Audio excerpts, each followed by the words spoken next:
नमस्कार दोस्तों, उषा की आवाज़ चैनल में आप सभी का स्वागत है। हमारी आज की कहानी है माँ के संस्कार। अलार्म की आवाज़ सुनकर मोनिका की आंख खुल गई। इस समय सुबह के 5 बजे थे। उसका उठने का मन नहीं कर रहा था। उसे कल रात सोने में बहुत देर हो गई थी। ननद ने अपने बेटे का जन्मदिन यहीं अपने मायके में मनाया था। केक से लेकर खाने तक का सभी सामान घर में उसे ही बनाना पड़ा था। फिर मेहमानों के जाने के बाद रसोई की साफ सफाई और बिखरे सामानों को रखना उठाना करते हुए उसे रात के 1:30 बज गए थे।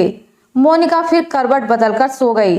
दोबारा जब उसकी आंख खुली तो सुबह के 7 बज चुके थे। वह जल्दी से बिस्तर छोड़कर बाथरूम में चली गई। थोड़ी देर बाद वह तैयार होकर जब कमरे से निकलने लगी तो मन ही मन सोच रही थी कि आज उसका स्वागत सासू माँ के तानों से ही होगा और ननद रानी आग में घी का काम करेंगी। मोनिका कमरे से निकलकर सीधे रसोई की ओर चली गई।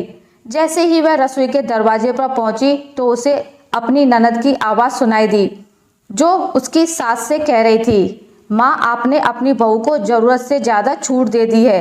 यह समय है बहू के उठने का। अभी तक महारानी जी सो रही हैं। उन्हें इतनी भी चिंता नहीं है कि अगर वह समय पर नहीं उठी तो सास ननद को चाय बनानी पड़ेगी। क्या उसकी माँ ने कोई संस्कार नहीं दिए? उसे इतनी तमीज़ तो होनी चाहिए कि वह सुबह घर में सबके उठने से पहले उठे। हर बहू अपनी ससुराल में यही करती है। मैंने देखा है, आप भी तो घर में सबसे पहले उठती थी। और आजकल की लड़कियों को देखो, उन्हें कोई शर्म नहीं है। सूरज सिर पर चढ़ाया है और महारानी जी अभी तक अपने कमरे से बाहर नहीं आई हैं। मोनिका की ननद ने मुंह बनाकर कहा, तुम ठीक कह रही हो मीना, मुझे मोनिका की लगाम कसनी पड़ेगी, नहीं तो वह हमारे सिर पर चढ़कर नाचेगी। अभी तो नई नई है, तब यह आलम है, थोड़े दिन बाद तो वह और भी ढीठ हो जाएगी। पड़ोस की मिसेज पाटिल की बहू को देखो, सुबह सूरज निकलने के 1 घंटे पहले उठ जाती है। एक हमारी बहू है जो 8 बजे से पहले बिस्तर नहीं छोड़ती। मेरी तो किस्मत ही फूट गई जो ऐसी बहू मिली। मोनिका की सास ने अपनी बेटी से कहा, माँ जब अपना सिक्का ही खोटा हो तो परखने वाले का क्या दोष। लव मैरिज करके लाया है आपका बेटा, तो बहू आपकी इज्जत कहाँ करेगी। मोनिका की ननद मीना ने मुंह बनाते हुए कहा। मोनिका अपनी सास ननद की बात सुनकर स्तब्ध रह गई।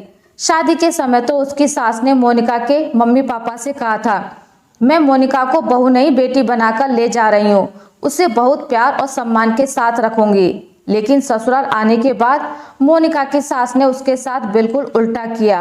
बेटी मानना तो दूर की बात, उसे बहू का भी अधिकार नहीं दिया। उसकी शादी को 1 साल हो गया था।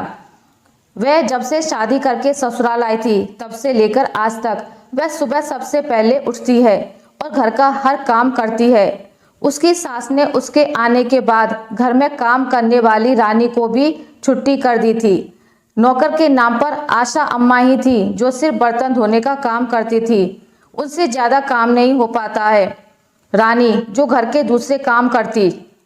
सासू माँ ने मोनिका के आने के बाद उसे नौकरी से निकाल दिया था। मोनिका सुबह से लेकर शाम तक पूरे घर का काम अकेले ही करती थी।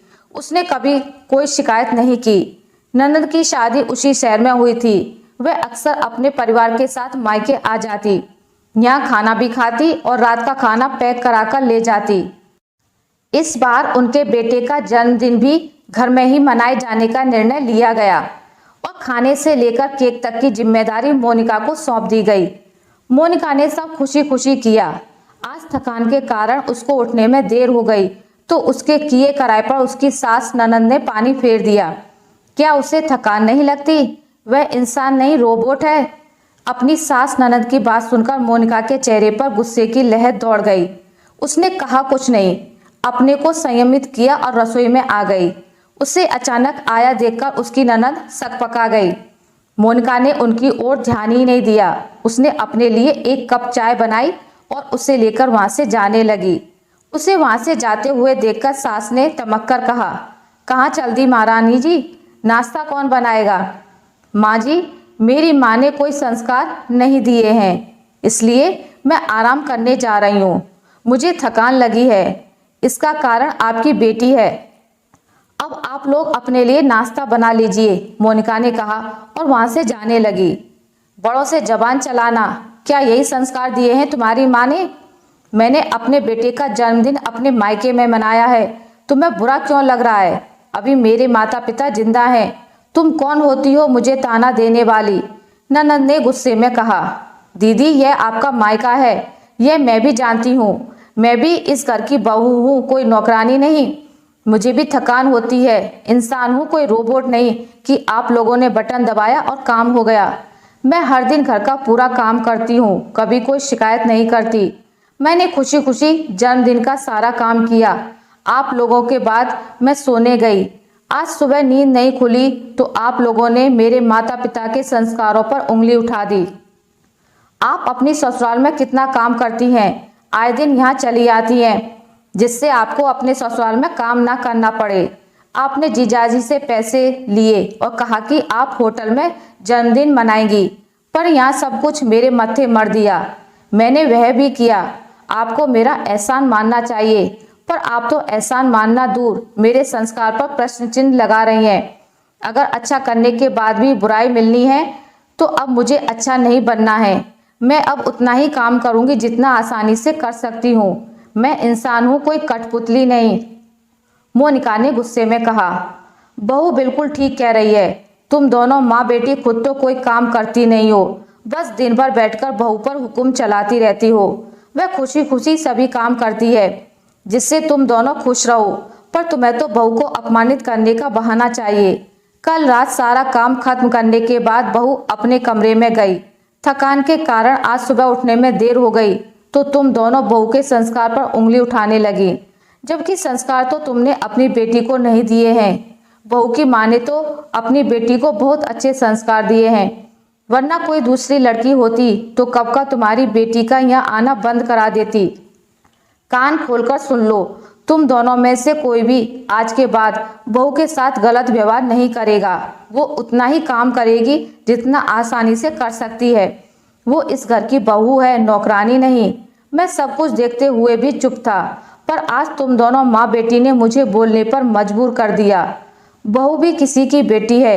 अगर तुम्हारी बेटी के साथ उसकी ससुराल वाले ऐसा ही व्यवहार करें तो तुम्हें कैसा लगेगा?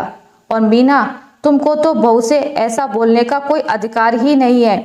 पहले खुद को देखो, तुम कितना अपने ससुराल वालों की सेवा करती हो, तब अपनी भाभी पर उंगली उठाओ। अगर तुम आज अपनी भाभी के साथ अपने संबंध अच्छे नहीं रखोगी तो हमारे ना रहने के बाद तुम्हारा मायका खत्म हो जाएगा। आगे जैसा तुम करोगी वैसा ही पाओगी। इतना कहकर मोनिका के ससुर चले गए। मोनिका भी उनके पीछे पीछे वहां से चली गई। मोनिका की सास और ननद एक दूसरे का मुंह देखती रह गई। आशा करती हूँ आपको मेरी आज की कहानी अच्छी लगी होगी। अगर आपको मेरी कहानी अच्छी लगी है तो इसे लाइक करें, ज़्यादा से ज़्यादा शेयर करें, और अगर आप मेरे चैनल पर नए हैं तो इसे सब्सक्राइब करना ना भूलें। मिलते हैं एक नई कहानी के साथ, तब तक के लिए नमस्कार।